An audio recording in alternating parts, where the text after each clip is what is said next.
یکی از دلایل مخالفت بعضی از دین فروش ها، ملاها، پیرهای باطل، یا بعضی از سرمایه‌دارها، بعضی از پادشاهها، بعضی از حکام، علت مخالفتشون با توحید اینه که هر یکی از اینها برای خودشون یک شخصیت و یک تقدس مصنوعی درست کردن، یک جایگاه مصنوعی که مردم ما را تعظیم بکنند، مردم در مقابل ما کرنش بکنند، مردم گوش به فرمان ما باشند، مردم از امر و دستور ما تخطی نکنند.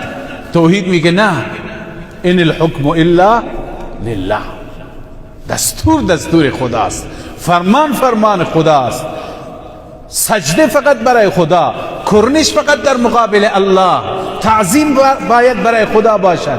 پس این مسئله بود که تقدس پوشالی اونها را، تقدس خود ساخته و مصنوعی اونها را چی میکرد؟ دعوت انبیا از بین میبرد. به این دلیل تکبر میکردند، استکبرتم، تکبر کردند و گفتند که نه، ما با این مسئله مخالفیم. پس بما لا تهوى انفسکم چه مسئله ای بود؟ مسئله نماز نبود، مسئله پول دادن و زکات نبود. اگر این نبود اونا قبول میکردند، همین توحید بود. لذا الله میفرماید